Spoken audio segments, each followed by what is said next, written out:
So, hi everyone. Good morning, good afternoon, or good evening. By the way, my name is Marian, and today we'll be talking and featuring to one of our amazing virtual assistants from Remote Philippines Job.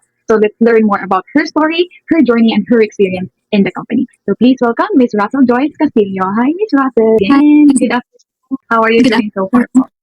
I'm doing good so far. Like the energy. Okay. So, before we start, can you please introduce yourself muna to our Yeah, viewers? yeah, of course. Hello, everyone. I'm Russell Joyce. I'm one of the virtual assistants and part of the quality controller team for over a year and 3 months now. Over a year. Medyo matagal na talaga si Miss Russell here in the company. So you can really vouch that the company is legit. Okay. So let's proceed, Miss, with our question. Ito naman yung muna ano natin, di ba? Okay. Let's start with the team dynamics question. Okay. Since it's your a year working here already, do you feel more comfortable now with the team compared to your first month or first week here in the company or prior to joining? Of course, I'm also sa team na yung iba naging friends ko na din. And of course, more confident na with my task kasi more familiarized na compared before. Through 1 year pa naman. So, upon joining Miss, ito lang talaga, traffic controller lang talaga yung, ano mo, yung parang role mo from the start. Ano siya, nung regular virtual assistant lang, then I've been promoted for after ilang months, naging quality controller team na ako. I see. So, sobrang dali pala talaga ng promotion here in the company, right? Yes. Okay. Consistent ka. True. If you're just really consistent, right? Meron at meron din talaga. Like, parang mapapromote ka rin talaga. Okay. So, another question I have here is, what's one thing that made you realize, okay, these people are really cool? I realized they're very cool because they're approachable and they're as I said kanina, I've been their friends, like madali mo silang ma-approach in terms na meron kang hindi na iintindihan dun sa na ginagawa mo or like kailangan mo ng assistance. They're very supportive as well. And of course, since consistently or from time to time saying that they appreciate us, it's kind of also boost your work. Magaan trabaho kapag ganun. Yeah, I understand. Parang, I understand talaga na our boss then, they're really helpful to us. And dahil sa kanila, parang sobrang gaan magtrabaho because of their attitude na pinapigilan nila sa atin. Ganun din talaga. Super helpful. Hindi nakaka-burn out the way how they treated us, right? The next question I have here is in regards with the growth and your experience or your journey here in the company. How have you grown so far since joining the company? I've grown significantly kasi I've gained new skills from the time I start and more confident now on taking new responsibilities and also tasks because here in the company we have tasks from different like sector or part of like parang part ng mga tasks natin. Marami various tasks sa company. Ayun. So, you've mentioned na meron ka mga skills na naging, ano yung mga, what new skills did you develop that, you didn't expect upon joining here? Yes, I've been more detail-oriented now than before. And also, like meticulous na in details, especially quality controller. I'm part of checking if the VA follow the process. So, medyo meticulous na ako sa details, like that.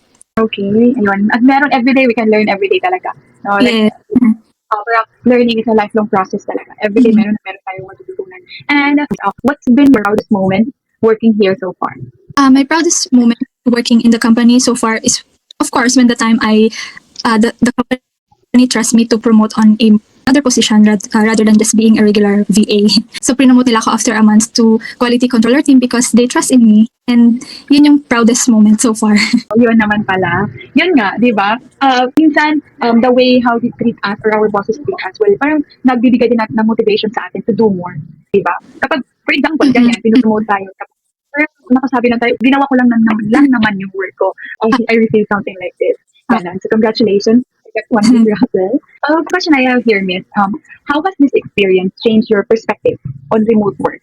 On remote work kasi more on flexibility. So my perspective is it becomes more convenient kasi it's a remote work. You have flexible time, you manage your own time. So that's very advantage para sa atin na nag-work from home. Does RPJ or Remote Philippines Job help you parang ma-achieve yung mga goal mo before ka like humanap ng trabaho freelance or remotely? Of course, in terms nga na yun, kasi this is my start like shifting from corporate job to remote job. So, yun. Okay, thank you so much for that 1 minute. So, ayan, isang inspiration din talaga si Ms. Russell, guys, that here in the company, kahit wala ka pang VA experience, kahit corporate pa man Yes. experience mo, talagang nakikitaan ka lang talaga ng skills, Yes. di ba? So, Miss Russell vouch that, guys. Kasi kahit siya, she don't have any experience with working virtually, right? Or remotely, corporate lang. And now she's working as for a year already. A great inspiration to, to other applicants din.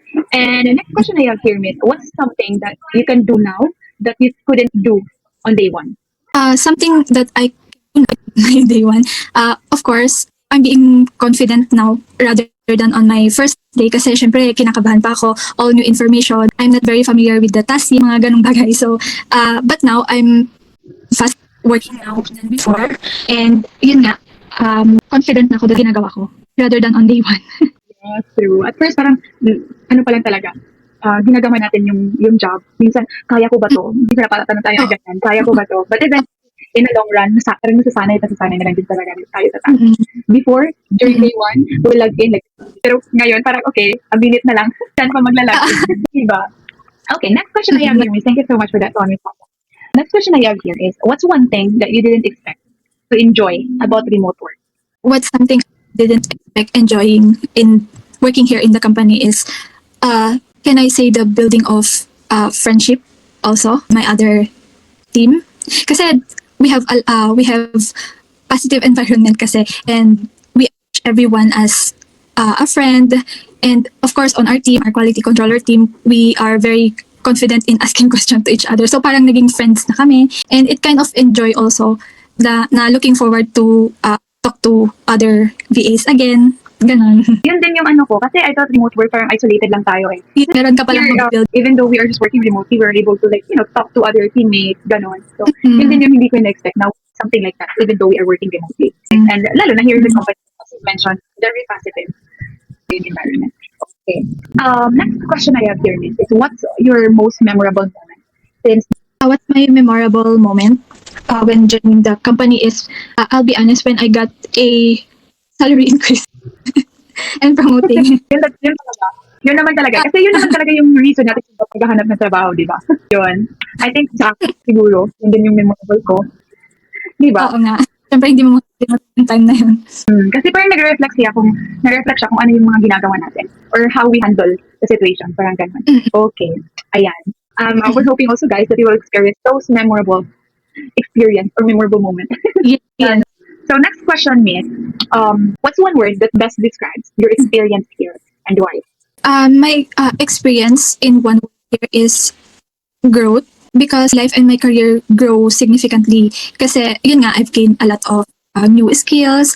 I also managed to gain new knowledge about remote job. Of course, the whole experience was good. Kaya yung growth ko is Diba na here talaga merong growth. Or kahit saan man siguro. Meron talagang growth as long as you allow yourself to grow din. Kasi if you want to stick with that one, hindi ka talaga mag-grow. But here in the company, it will allow you to grow. Kasi marami kang skills na matututunan. So yun. And yeah, we just want to guys the experience na parang yun din yung na-realize ko. Upon interview, I don't know who I interviewed na. Parang in the VE world or in the freelancing world, don't just focus on one skill. So allow yourself to build up skills with a lot of niche, a lot of skills. Guys, you will be able to do that. Kasi hindi lang talaga isang task yung ibibigay sa'yo. If you are capable, they will give you more and more tasks. that's true. Okay. So, next question I have here, Miss, is what would you say to someone who's thinking of joining the company? Yeah. For those who's thinking to join the company, I might say you push through it kasi you'll never know the opportunity you're waiting for or you're looking for. And hindi mo naman kailangan alam agad. Like we said before, it's okay na wala kang prior experience. Tututunan mo lahat yon when you the company kasi we have a lot of resources, or also the boss can help you to do your tasks from the beginning. And you'll never know na may mga skills ka pa na or you're capable of things na kaya mo palang gawin na you'll never realize until you join the company. I agree with that one. Kasi parang it makes parang step din talaga. You have to make a step or a way in order for you to grow or to learn more. And I can say that, guys, and Miss Russell can say or can vouch that here in the company, you have a lot to learn talaga. Parang maganda talaga siyang training ground, pero parang hanapin mo din talaga parang long-term stay here. Yun. So for you, Miss, Kasi there's growth. Yun nga, kasi there's growth, hindi naman stagnant yung magiging position mo in the company. As long as you're confident, you're consistent, gaya ng sabi namin kanina. Yun nga, as long as consistent lang talaga, ipakita mo lang talaga yung galing mo, guys. Ipakita ang galing ng isang Pinoy. Yun lang. So, next question I have here, Miss. Are you looking or parang napupursue mo ba yung sarili mo? Working here for like 5 years or 10 years? Of course, yun nga, as long as andito ang company, of course, I want to stay. Wow, ang ganda naman nun. Parang nakaka-motivate na merong positivity in the Oh. every day naman merong positive. But yun ba, yung parang we just want to what we experience here in the company to all of you guys. Ganon. Kaano siya Mm. toxic. Like, not joking ha, kasi Mm-mm. this is a testimonial. We just want to share what we experience and what Miss Russell experienced also. So yun lang. Yes. Yun lang. Parang end period na. Yun lang talaga. It's up to you if you would apply or no. Or Yeah. good experience, no micromanaging, non-toxic, peaceful lang, cool environment. Like work environment is really cool. Like no joke. Consider RPJ. Okay. One last question, Miss, or we are nearing the closing part. Would you still choose this job? I went back in time, and why? Yes, of course, I will also choose applying if given a chance or to go back. Kasi honestly, the offer or the job description before is very reasonable. Hindi naman siya too good to be true. Kaya nag-push ako. And look, I've been in the company for a year now and still planning to stay longer. So, parang ano din talaga, we have to start from the bottom din. Para ganun. Lalo na to really work. Hindi naman grabe yung parang abuse naman siya sa atin. Reasonable din talaga yung pay. Ganun. Very reasonable. In the job, ano lang, chill lang naman. Yun lang. Okay. So I think that drops up our conversation for today, Miss Russell. And kahit pa talaga araw-araw ako makipag-chika sa'yo, I will really learn a lot from you. Yun. And yeah, I just want to say thank you so much for sharing your experience. And it really means a lot. And I know a lot of, people will be able to relate to this also. Yan. And you're curious about, remote work or becoming a VA. I hope this gives you a real and honest glimpse. And if you feel like this is something you want to explore also, don't hesitate to reach out or drop a comment. Okay? So again, guys, thank you so much. And don't forget to LFSC, like, share, subscribe, and comment on our videos. And who knows, diba? Kaya na yung susunod kong ma-interview. So again, thank you so much, everyone. Thank you so much, Miss Russell. And we'll see you on the next one. Bye for now.